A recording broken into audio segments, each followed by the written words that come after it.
人类新史》这本书的逻辑链条相当复杂，但你多用点脑力都是值得的，因为我们想知道人类社会是如何从一个相当平等的局面变得不平等了，乃至于出现了专制社会。如果你的眼光不仅限于自己和家人的基本生活，你但凡想要为人类这个物种承担一点点责任，我认为那就是搞明白为什么这个世界有压迫。在长达几万年的历史中，我们的祖先过的是1年2制的生活，他们非常清楚专制是怎么回事，他们有意识地避免了专制。那怎么后来不平等就固化了呢？有人说是因为农业，这很有道理，农业是实行长久专制的必要条件。采集狩猎者无法积累很多财富，毕竟果子也好，猎物也好，不吃就坏了。而粮食却是可积累的，不但可积累，而且方便保存，比较容易运输，而且看一眼这块地就能大致估算产量，所以它可以用来征税。有了税收，贵人们才能长期霸占别人的劳动，阶层才能固化，国家才能出现。但是格雷伯和温格罗说，把阶级社会归因于农业，就如同把原子弹归因于微积分一样，确实是必要条件，但是中间隔得也太远了。从第一批农民在中东出现，过了6000年才有早期国家的兴起。考古学家有足够的证据表明，很多地方的人曾经尝试过当农民，后来又主动放弃了。其实你看看中国历史上中原农民和草原游牧民族的冲突就知道，没有一个游牧者说我不愿意骑马了，我想当农民。如果不是不得已，没人喜欢当农民。一直到满洲人起兵之前，游牧民族内部也是相当平等和民主的，人家都是让奴隶当农民。从1年2制到不平等固化，这中间有非常微妙的逻辑。格雷伯和温格罗这本书给出了一个在我看来有点令人吃惊的答案。吃惊是因为它太符合当今世界的一个主题了，那就是身份政治。不平等应该是起源于人们的精神生活。咱们先说物质，所有证据都表明先民过的是一种可以说非常富裕的生活。当然他们缺医少药，但富裕是相对的，因为如果通过很轻松的劳动就能满足所有生活所需，你就很富裕。大自然给采集狩猎者提供了全民基本收入，每天所谓的劳动就像购物一样，花不了多少时间。现代世界也有一些遗留下来的采集狩猎部落，他们的生活区域被挤压到自然环境比较差的地方，比如沙漠边缘。但即使是这样，他们每天也就只工作2到4个小时，每周有好几天只是用来闲谈游戏和跳舞。对此，我们只能表示惭愧。工作时间越来越长，是人类历史的发展趋势。要知道，连中世纪的农奴工作时长也比朝9晚5的打工人短。民族志和考古证据表明，先民生活的另一个值得我们羡慕之处是，你可以一个人就长途旅行。那时候一个大社群覆盖的地域极其广阔，绵延上千公里。你只要敢走，基本上走到哪儿都会有人愿意招待你。试想一个人因为梦到了远方有个什么东西在召唤他，于是说走就走，一路上遇到各种各样的人和事儿，岂不是一场有意思的冒险？也许很多年轻人都有这样的经历，而这就意味着你可以离家出走，而不必担心生计问题。说严重一点，你有移民的自由。咱们想想这个局面，部落就算有酋长之类的权威人物，想压迫也不可能把人压迫得太狠，毕竟我不喜欢这里，立即就可以走。移民的自由确保了专制统治的临时性。打猎季节大家都听你的，完了开个篝火晚会就回归平等生活，因为你强迫不了我们。其实今天也有少数人有这个自由，比如特朗普当选美国总统之后，就有好几个名人宣布离开美国，但是大多数现代人没有这个条件，背井离乡还是比较困难的。而有学者认为，这个说走就走的自由，这个自主性是最根本的自由。这意味着你可以安排自己的生活，而这也就意味着在你眼中，你跟社区其他的人是一样重要的。那么这也就意味着你只有在心甘情愿的情况下才会服从某个酋长，谁也压迫不了你。看来今天的打工人之所以有强烈的被压迫感，就是因为没有说走就走的自由啊。格雷伯和温格罗写人类新史的出发点是想研究不平等的起源，但是他们越研究越发现，真正重要的其实不是平等，而是自由。有自由才有平等。当然，人都有私心，所以压迫的种子一直都在。不过，正如上一讲中的伯母所说，我们人类社会的特点就是总有能抑制压迫的机制，实现一定程度的公正。压迫和反压迫这两个力量大致平衡，但偶尔会有微妙的失衡。先民的衣食住行都是大自然给的，都不会把这些东西当作私人财物。猎手把猎物扛回来，没有只顾自家人的，都是大家分着吃。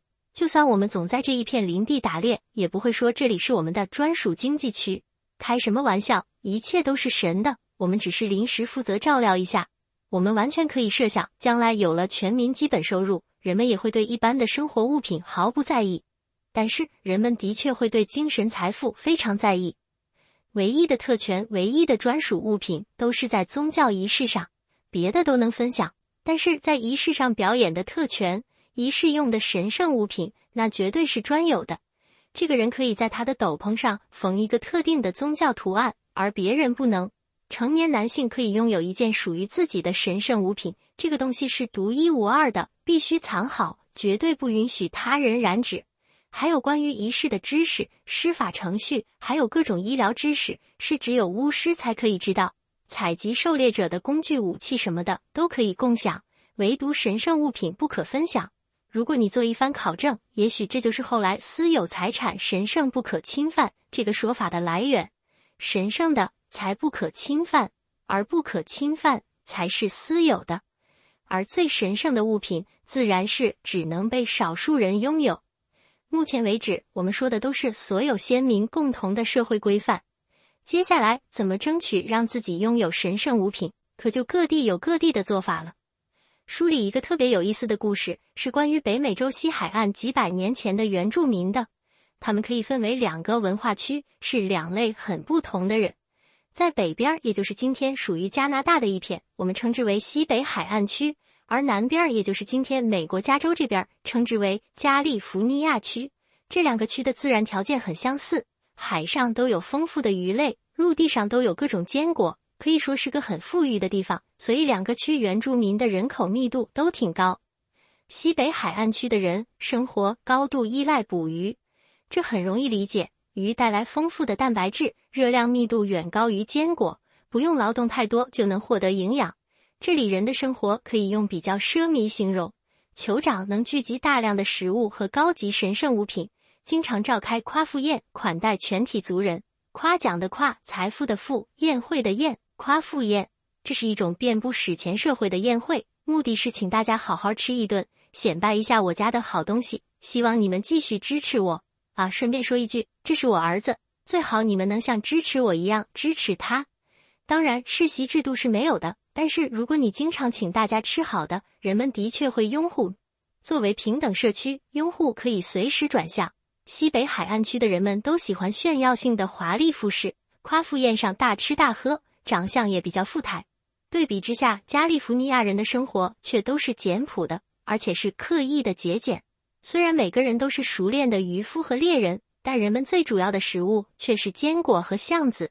这些东西的营养密度比鱼低，而且每次吃饭前都得花时间磨成粉。他们图啥呢？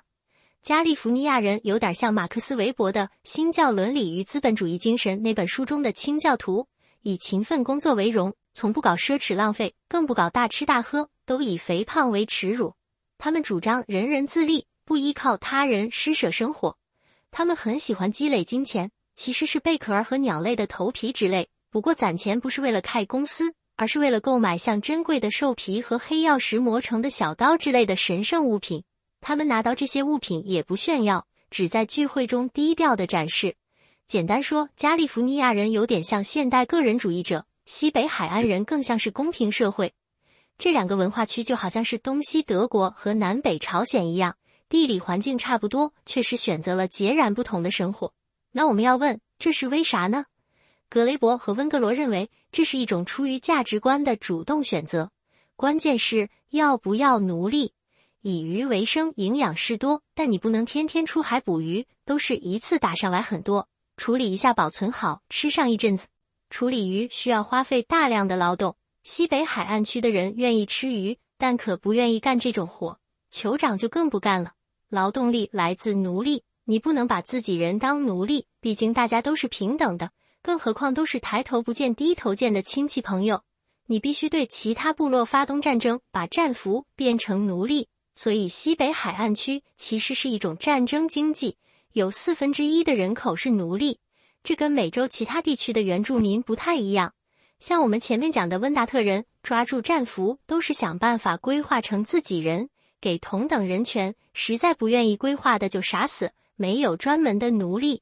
而加利福尼亚人恰恰选择不要奴隶，他们知道西北海岸的人是怎么生活的，那种生活有危险，选择了奴役别人，就选择了战争，就选择了被人家报复的可能性。当地曾经有个传说，说那些白人殖民者就是曾经被自己奴役过的人的后代来报仇来了。加利福尼亚人不愿意过那样的日子，干脆从道德上讲，我们就不奴役人，我们有活自己干，并且以此为荣。那你说到底是什么特殊原因让西北海岸人能接受用奴隶干活的便利和危险，加利福尼亚人就非得不接受呢？答案是没有特殊原因，这是一个文化选择。一位法国的社会学家和人类学家叫马塞尔·莫斯，提出文化实际上是拒绝的结构，也就是我们的文化跟你们不一样，是因为我们故意跟你们不一样。比如说阿拉斯加的阿萨巴斯卡人拒不使用因纽特人的皮划艇，尽管这些皮划艇确实比他们自己的船更适合其所处环境，与之相对，因纽特人则拒绝穿阿萨巴斯卡人的雪鞋。这听起来有点像儿戏，但这就是基本人性。我们专栏讲过一个现象，叫对小区别的自恋。比如北京大学的学生为了证明自己跟清华学生不一样，会跟你列举一系列北大和清华的本质区别，但实际上对外人来说，这两个学校的共同点远远大于不同点。但是你必须强化自己的不同点，才能有一个充满自豪感的身份认同。这大约就是身份政治的起源。一旦开始强化不同，就会往越来越极端的方向进行。身份政治和全球化正好是截然相反的两个趋势。而惊人的是，身份政治在农业革命之前就已经发生了。旧石器时代晚期的时候，人类的文化区域是非常大的。从瑞士的阿尔卑斯山到蒙古的草原，考古学家看到人们用的是相似的工具，演奏同样的乐器，连雕塑、首饰和丧葬仪式都一样。那真是四海一家，先民可以随时移民。DNA 分析显示，当时的社会群体并不强调血缘关系，一个比较大的定居点里，生物学关联只占成员关系的10%而已。但是到了公元前12000年开始，就好像巴别塔倒了一样，各地的文化就不一样了。有的社群专门在沿海当渔民，有的专门去森林里采集坚果，有的在内陆追踪大型动物。各地的服装、舞蹈、药品，包括发型，都变得越来越不一样。美洲东海岸的一些原住民曾经尝试种植过农作物，西海岸的人就坚决不住。你西北海岸人用奴隶，我加利福尼亚人就坚决不用。没有什么必然的经济学限制，只是为了跟你们不一样。这就导致一个局面，每个文化区的控制范围都变小了。现在你如果不服领导，想走可就没有那么容易走了。更何况领导家有了奴隶，